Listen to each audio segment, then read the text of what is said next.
Chapter 6, Ghost Cat. Oh, where's my reading buddy? Hello. Hello, hello, hello, hello. Okay. Ooh. Your grandmother? Yes, of course. That's what she'd be. Aunt Lil nodded, stacking lunch dishes in the dishwasher. Your father's mother. It's hard to picture her a grandmother. She was so young. 19, Annabelle supplied. The dates beside the name on the stone, 1920 to 1939, were what had given her the clue to who Annabelle in the grave must be. No need to rehash the stupid fantasies that had paralyzed her before the answer came. She screwed the lid on the pickles and set the jar in the refrigerator, helping Aunt Lil clear up after lunch provided an opportunity to ask questions without interference, harmonious or otherwise, or humorous or otherwise, from the sidelines. Uncle Axel was off to his puttering in the garage again, Old Pa to taking a nap, Donna to try on the finery she had bought in town, Michael and Todd to the barn with Michael's darkroom supplies. I knew she died when my father was born, Annabelle continued to let Aunt Lil spin back. But I didn't know she was so young, and I didn't know she was buried here. I thought it all happened in Chicago. Well, yes, it did. But her home was up here. I suppose maybe Walter, your grandpa, thought it was fitting to bring her back for burial, although he hasn't been back himself but twice since that I know of. Once to his mother's funeral, and again to his father's. Was she from around here? My grandmother, I mean. It struck Annabelle that she knew next to nothing about this grandmother. She had never even seen a picture of her. Did you know her? Yes, some. But there were several years' difference in our ages. I had my teacher's certificate already, and was finishing up my first year of teaching over in Melville, and she was still a high school student when they ran off. When who ran off? My grandmother? Annabelle forgot that she was trying to sound casual. Aunt Lil pulled her head out from under the sink and straightened a box of I didn't think there should have been a comma there, but okay. And straightened a box of detergent in her hand. She and Walter, they eloped the day after she turned 18. Nobody had a clue to where they'd gone until your father was well on the way, and it was too late to have the marriage annulled. Aunt Lil sighed, measuring detergent into the dishwasher. Poor kids. A lot of good it did them. It lacked a week of her next birthday, the day of the funeral. I remember that.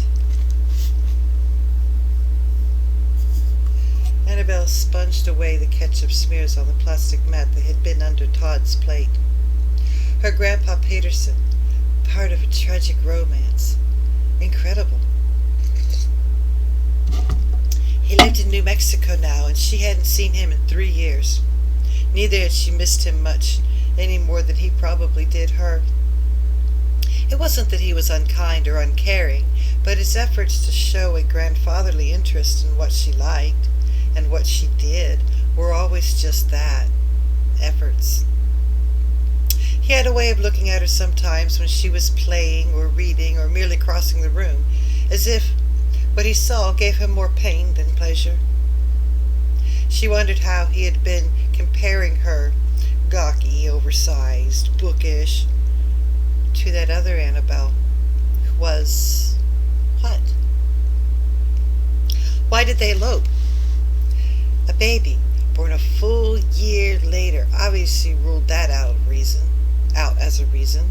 So, what was wrong that they couldn't get married at home? She asked. Oh, various things, I suppose, Aunt Lil said, growing vague. She set the controls of the dishwasher and turned it on.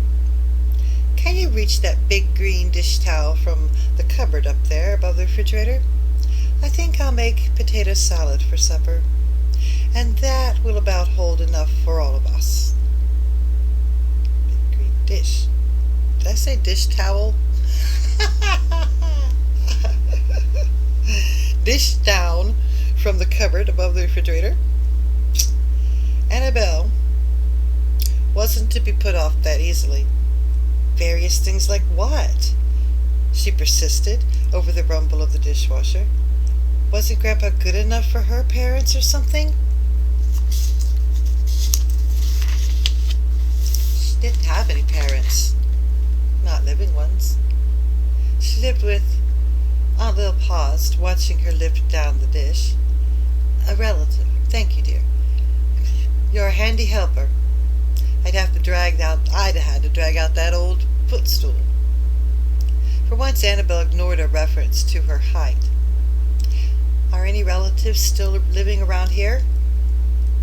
Not that she was burning to inquire more cousins, goodness knew, but she was eager to scan every page in this unsuspected chapter of her family history.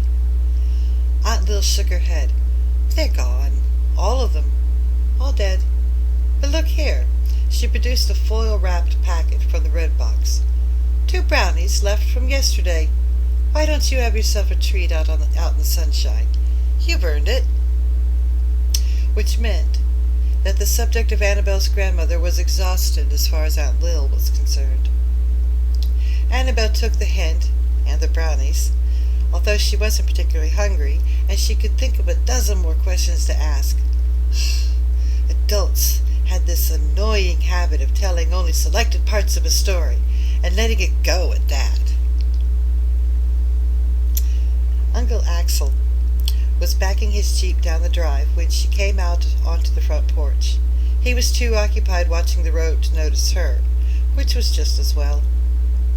At least when he'd asked during lunch if she had reached her mother, he had refrained from groaning like Todd on learning that she would be staying on the farm as long as originally planned. At any rate, through the 4th of July. She sat down on the porch steps, choosing not to count up how many weeks and days lay between now and the 4th. She had neglected to mention Julia Craig's tombstone to Aunt Lil. Accidentally or on purpose, she wasn't sure. And Aunt Lil, who surely knew it was there, had understandably neglected to speak of it either. Annabelle shivered and stretched her legs out to a patch of sun, turning her mind again to the other Annabelle. She must have been miserable here too, even supposing Grandpa Peterson to have been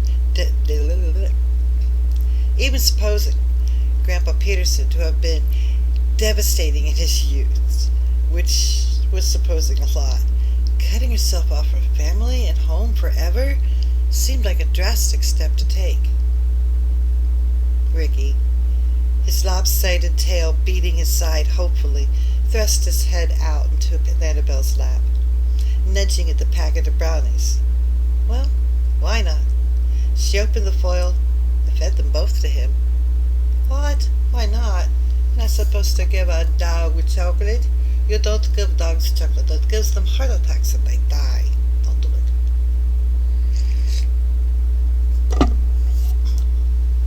Alright.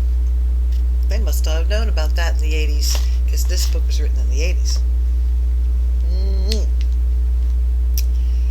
Okie dokie. It did queer things to her stomach to think of being uprooted in any way, much less of inviting changes that didn't need to be. There were changes enough that came without invitation. Fathers died, pets got killed, legs added unwanted inches every year, mothers became strangers overnight, dancing to whatever tune some phony charm boy wants to whistle. Annabelle crushed the foil into a ball, all of her anger of all of the morning flooding back. They couldn't keep her tucked away in Wisconsin forever, Donald and her mother. And once she got home, their party would be over. She could promise them that.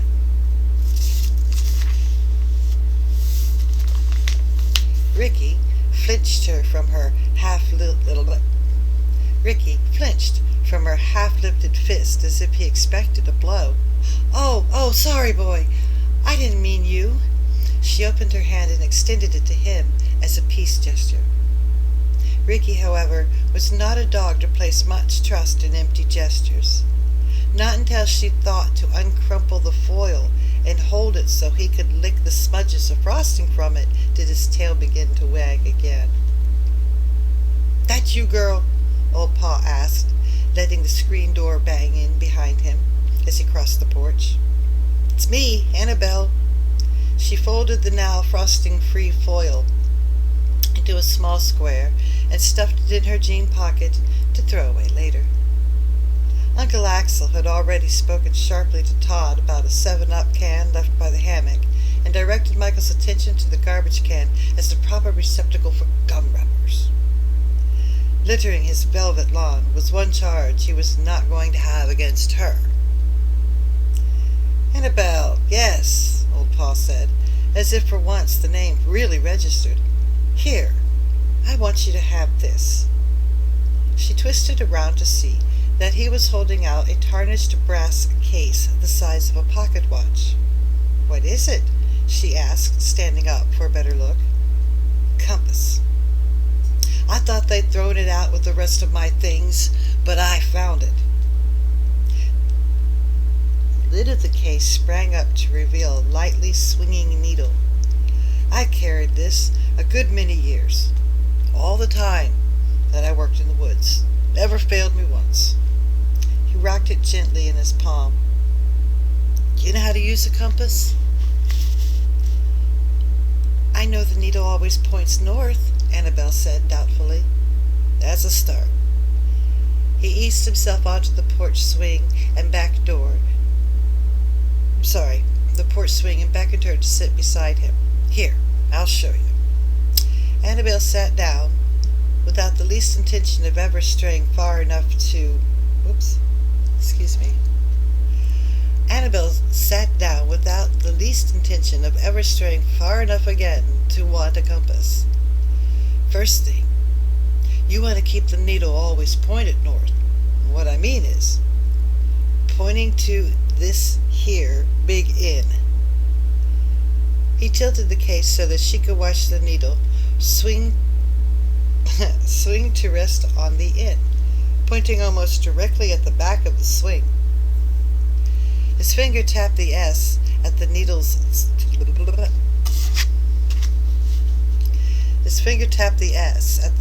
rounded end.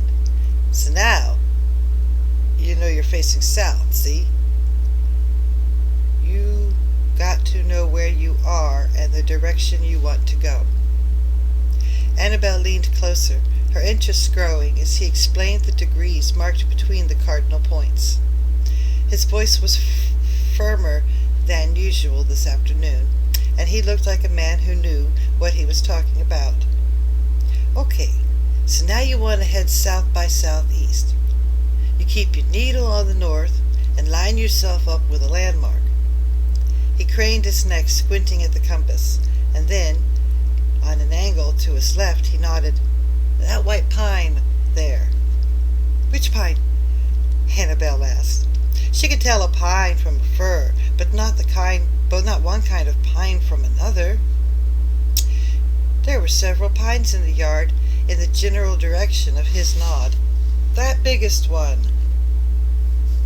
The others are Norways. They got longer needles. Like bristles, kinda. Norways. You see it?" It was her turn to nod. Compared to the full plume-like bows of the one tree, those of the others did have a bristly, bottle-brush look.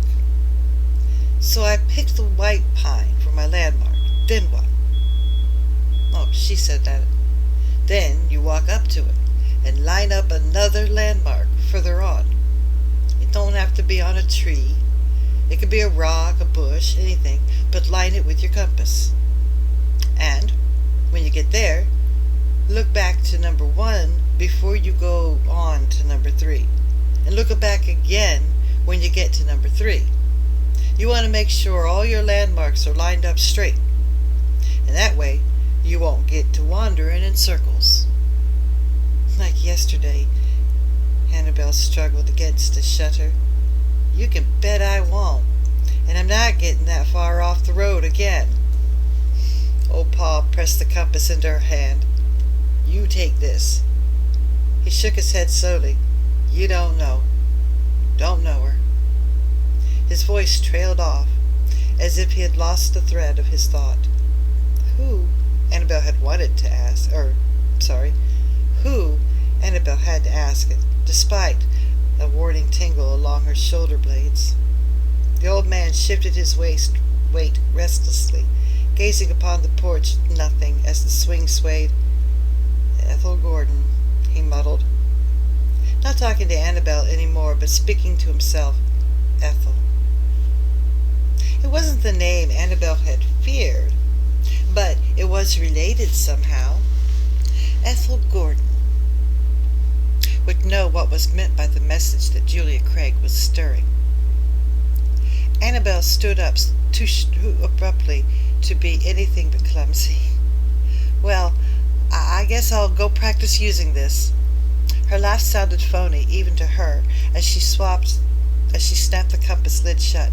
Thank you. I'll take good care of this. Old Pa nodded absently while he rocked the swing. The fingers of one hand spread wide on one knee, his mind apparently adrift. He was like a radio, Annabelle thought, powered by faulty batteries that operated for a little while after a rest and then faded out. Ricky trailed behind her to the base of the white pine and became an interested observer as she laid out a course using the compass. She was soon fascinated by the discovery that old Pa's landmark system really worked. Donna intercepted her on the northwest trek to the garage from the stand of the poplars across the road. She had changed from her jumpsuit of the morning to a white shirt and shorts divided by a broad red belt. Hi! What are you doing? Annabelle made her explanation brief, feeling a trifle uncomfortable at being caught playing games. To her surprise, Donna said, Neat! Can I try it? Annabelle showed her what to do, and in a short time they were lining up landmarks together and giggling over their choices. They ended up in a hammock under the pines, sucking on cinnamon balls from a rock in Diana's shirt pocket, while Annabelle gave serious thought to sharing with her the tale of the other Annabelle.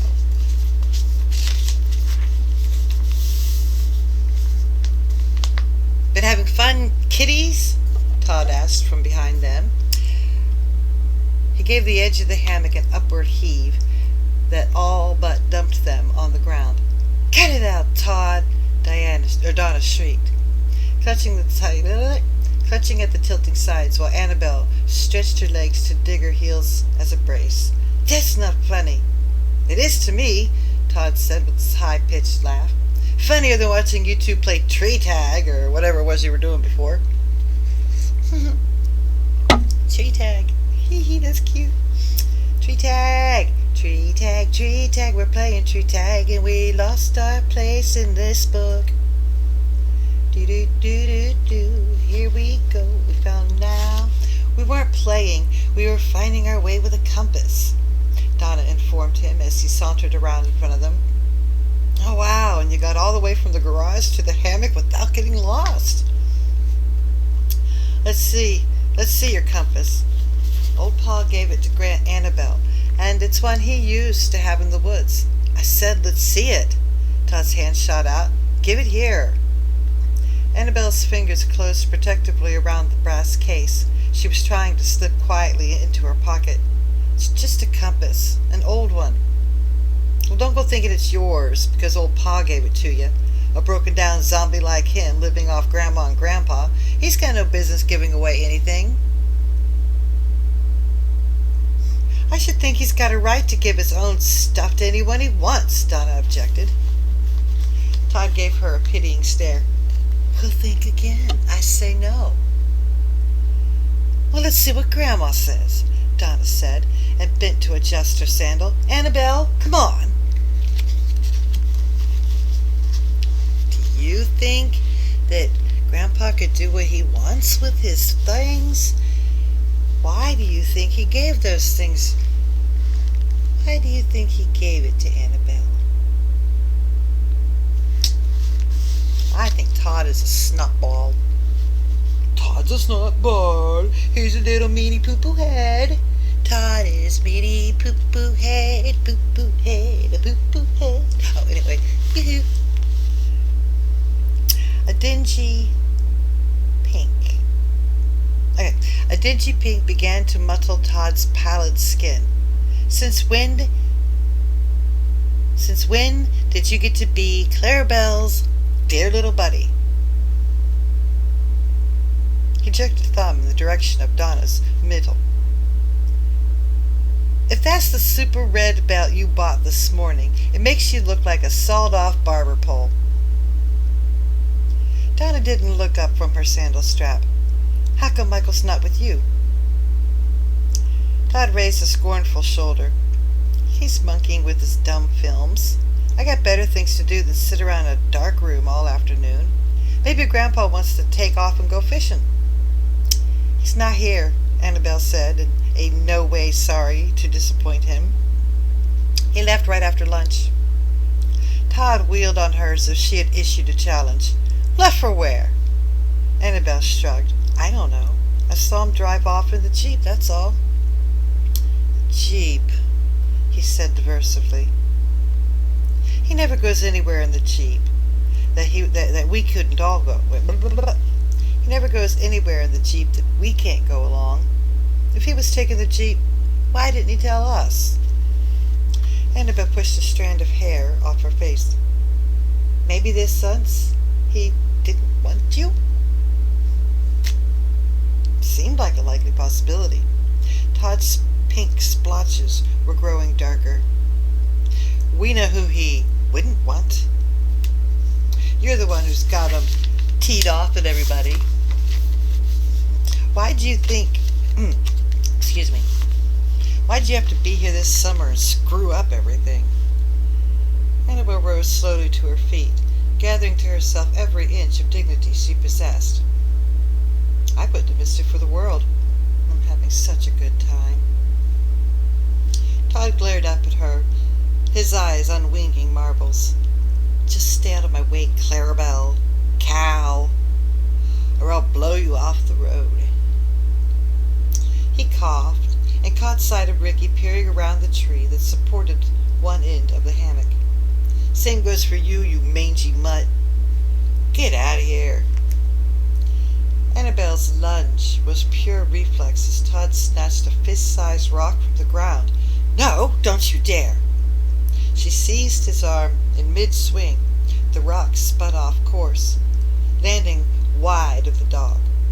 But Ricky was already in flight to the barn, tail between his legs, as though he had a cause to suppose more rocks would follow. Todd uttered a yelp and twisted to free himself. Annabelle prudently let go and stepped back, although she doubted he could break her grip if she truly wanted to hang on. His muscles were as soft as a layer of fat that overlaid them. No wonder that dog's scared of his shadow, she said defensively.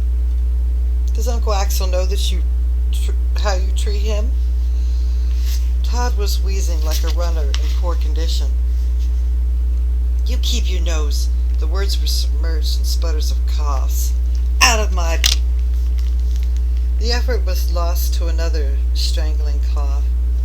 Veins in his neck and temples bulged in a face rapidly blue, with a struggle to breathe. What's the matter? Annabelle gasped at Donna, even though the answer was an easy guess. The asthma. He's not supposed to get so mad. Donna gazed at his contortions an instant longer. I better get Grandma.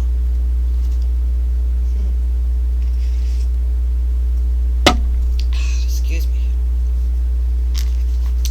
Todd Todd choked out a sound that somehow impressed Annabelle that he didn't want his grandmother. But Donna was off and running. Annabelle stood awkwardly where she was, torn by a wish to run off too, and a fear of what worse might happen if she left Todd alone.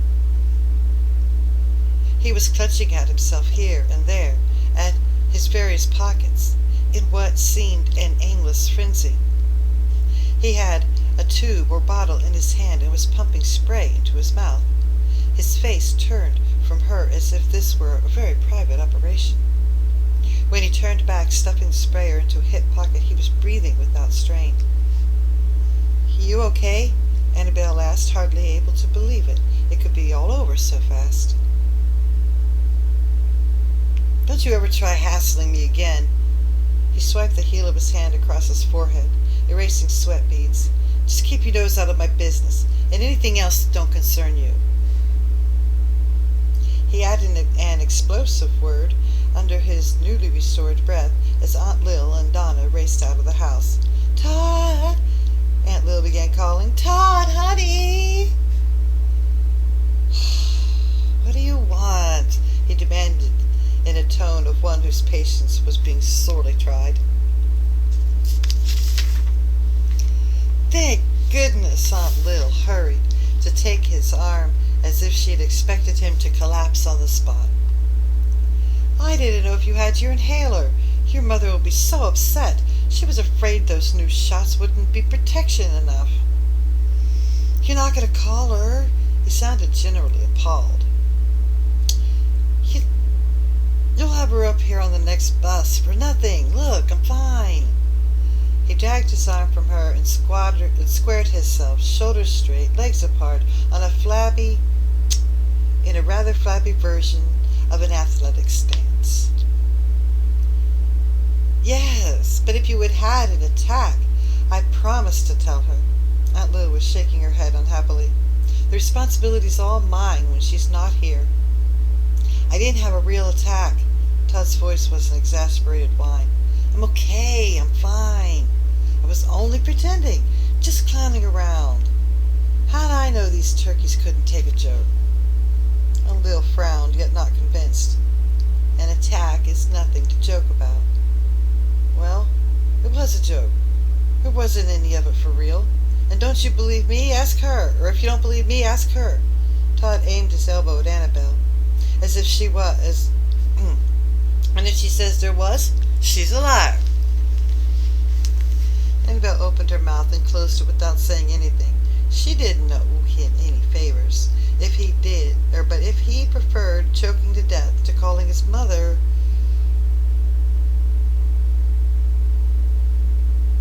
Aunt Lil's whole attention was focused on Todd. "I don't know. If you're sure, why don't you come inside anyway and have a glass of milk?" Todd sighed, but let himself be towed toward the house. Donna fell in behind, and for lack of anything else to do, Annabelle did too. Food, she reflected. That was Aunt Lil's solution to everything. Have a glass of milk, a cup of tea, a couple of brownies, and forget your fears, your hurts, your questions. Michael emerged from the barn. He shouted to them, waving something in his hand, but a shout from Todd drowned him out. "There's Grandpa!" I probably said that wrong. "There's Grandpa!"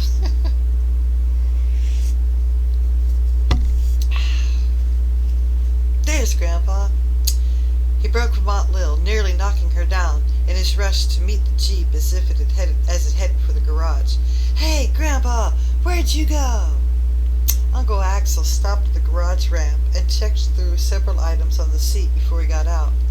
Annabelle's stomach curled in on itself at the sight of a tennis shoe in his hand. "Where were you?" Tom insisted. "How come you didn't tell us you were going?" "I went to the Craig cottage," Uncle Axel said, raising his voice to the benefit of everyone in the yard.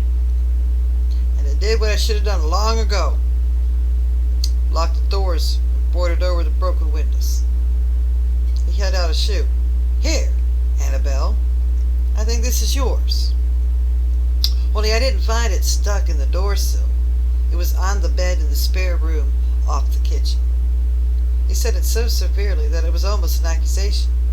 Who could doubt now that her story was, put in the kindest terms, one great confusion?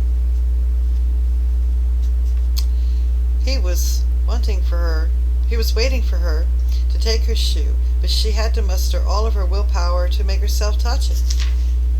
She would rather have accepted a handful of maggots, although she couldn't say why. Now I hope this puts an end to the ghost business for the rest of the summer, Uncle Axel concluded, gazing hard at each youngster in turn. A movement, like a small shiver, made Annabel aware that Michael was next to her. Whatever he had been waving on the way from the barn had since disappeared. His hands were empty, but in his eyes, before they shied away from hers, was a look that struck her as both guilty and not a little scared. And of the chapter 6, I'll be back, hey, I'll be back. La la la la. Okay, we'll put you there. Alright, be back later. See you.